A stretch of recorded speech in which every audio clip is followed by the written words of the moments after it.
अस्सलाम वालेकुम, मेरा नाम जाबिर है। प्रदेश में रहने वाले बहुत सारे लोग जो यहाँ पे बहुत अरसे से मुकीम होते हैं, अपना काम कर रहे होते हैं या अच्छे पैसे कमा रहे होते हैं, नौकरी पेशा होते हैं, उनकी हमेशा ये कोशिश होती है कि पीछे अपने मुल्क में ना कोई काम किया जाए, कोई ना कोई कारोबार किया जाए।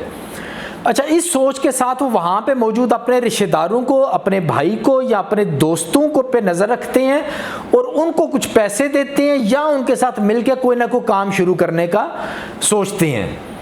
या फिर ऐसे कुछ लोग जो अपने मुल्क में ही मौजूद होते हैं, दूर दराज शहरों में, वो फिर अपने गांव देहात में मौजूद लड़के या दोस्तों के साथ मिलके कोई पार्ट टाइम काम शुरू करने का सोचते हैं, जिसकी पीछे उनकी सोच ये होती है कि अपना काम तो हम कर रहे हैं, नौकरी कर रहे हैं, तो चलो वहाँ पे भी हमारा कुछ पैसे लगा के काम शुरू हो जाए और आगे जब हम वापस अपने मुल्क में जाएं या अपने शहर में, गाँव में जाएं, तो वहाँ पर कुछ ना कुछ चीज़ बन चुकी हो। इस बेहतर सोच के साथ वो कोई ना कोई काम शुरू करते हैं।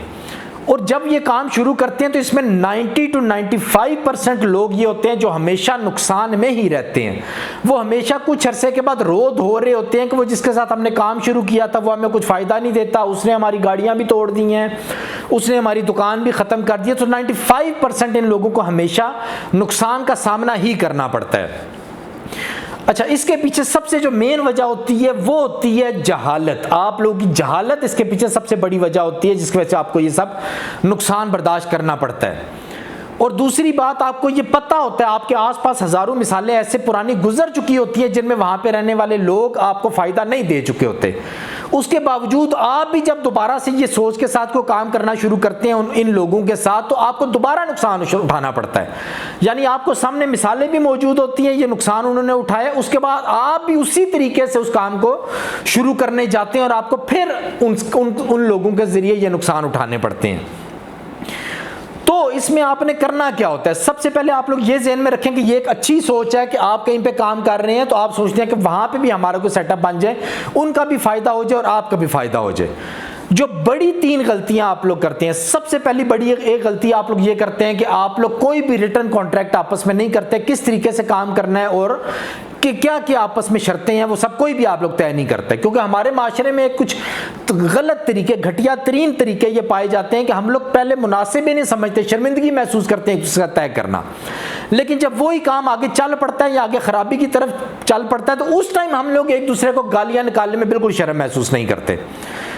तो एक बात, आपने हमेशा वही काम करना होता है जिसमें आपका तजुर्बा हो। ये नहीं कि वहां पे जो मौजूद आपके मुल्क में मौजूद लड़का है या गांव में मौजूद जो लड़का है उसका तजुर्बा जिस चीज में है वो काम आप उसके साथ शुरू कर दें। नहीं, आपका तजुर्बा जिस चीज में, और सबसे आइडियल चीज ये है कि दोनों का तजुर्बा जिस एक मुश्तरका चीज में हो वो काम आपने मिलकर शुरू करना है। नहीं तो ऐसा काम तो आपने कभी भी नहीं शुरू करना जो आप सऊदी अरब, दुबई में मौजूद है, आपका तजुर्बा नहीं है लेकिन उसका तजुर्बा है इस चीज में, ऐसा काम आपने कभी भी नहीं शुरू करना। और साथ पहले से आपने सारी शर्तें तय करनी है कि ये काम में कितने पैसे लगेंगे, कैसे करेंगे, कब ये खत्म होगा तो क्या होगा, कब कब पैसे इसमें जितनी भी, कब ड्यूटी पे आना करना है तुमने, कब आपने कस्टमर लेके आना है तो कस्टमर का आपसे कॉन्ट्रैक्ट किस तरह होगा, सब चीजें एक एक चीज लिख के आपने पहले से तय करनी है और उसको बताना है कि हम भाई बाद में हैं, हम रिश्तेदार बाद में हैं, अभी हम मिलकर ये कारोबार शुरू करने लगे, इसलिए ये कारोबार की शर्तें बिल्कुल अलग हैं और वो सब शर्तें आपने एक जगह पे तय करनी है। दूसरी बात, आपने ये तय करना है कि हम दोनों जो अकाउंट्स होगा, जो हिसाब किताब होगा, वो रोजाना की बुनियाद पे होगा। काम हुआ है या नहीं हुआ, लेकिन हर रोज रात को बैठ के, जिस टाइम पे बैठ के हमने एक दूसरे को हिसाब देना है। अच्छा, तीसरी बात, आपने जो विजुअली जो उस पे नजर रखनी है एक दूसरे पे, मसलन कैमरे लगा के, मसलन एकदम से ईमो पे या व्हाट्सएप पे कॉल करके, यानी एक आदमी वहां पे आपको बोलता है कि मैं अभी एक कस्टमर के पास गया हूं, तो आपने ये तय करना है कि मैं किसी टाइम भी आपको वीडियो कॉल करूंगा तो आपने वीडियो कॉल में मुझे दिखाना है कि आप वाकई वहां पे मौजूद हो। इसी तरीके से ये 3-4 चीजें आपने पहले से तय कर ली आपस में, चाहे आपका रिश्तेदार है चाहे आपका भाई है। अच्छा, करते आप लोग ज्यादातर 2 ही किस्म के कारोबार हो, या तो आप उसको ट्रैक्टर लेके देते हो, या आप उसको कोई रक्षा लेके देते हो, या आप उसको कोई बस लेके देते हो कि वो ये काम करे और आगे से आपको वो उसके बदले पैसा दिया करे। ज्यादातर आप लोग ये काम करते हो। या आप क्या काम करते हो, या आप कोई दुकान खोल के देते हो, कोई कपड़े की दुकान खोल के देते हो, कोई किराने की दुकान खोल के देते हो, या इसी टाइप की कोई दुकान टाइप का आप बिजनेस करते हो। ये 2 ही टाइप के आप बिजनेस करते हो।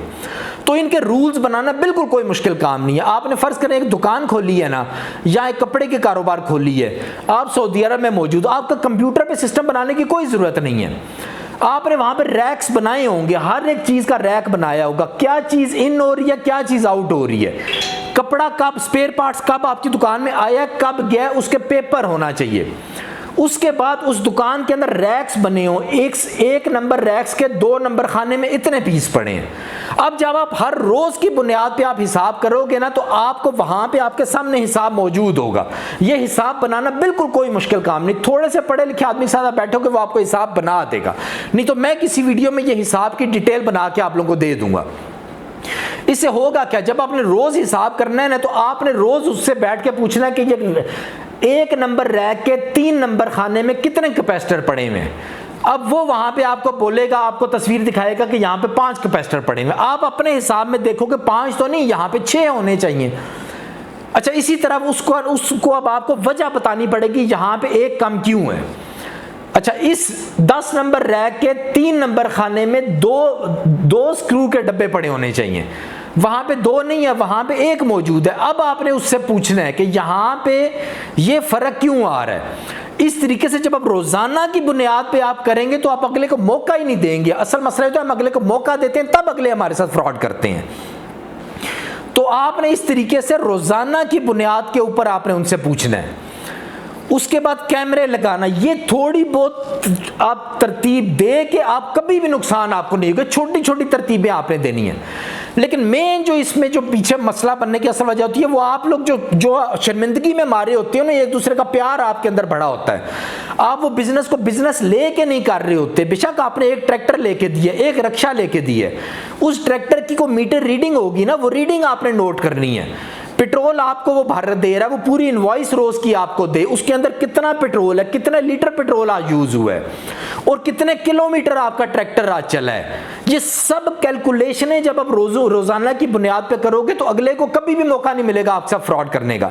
सिर्फ एक मसले से आपको गुजरना पड़ेगा, जब अगला आदमी अगर ईमानदार नहीं है, वो आपसे रोज की बुनियाद पे फ्रॉड कर रहा है, अब उस सूरत में क्या होगा, वो लड़का जब देखेगा ना मुझे आगे निकलने का रास्ता नहीं मिल रहा, चोरी करने का नहीं मुझे रास्ता मिल रहा, वो आपको छोड़ के चला जाएगा।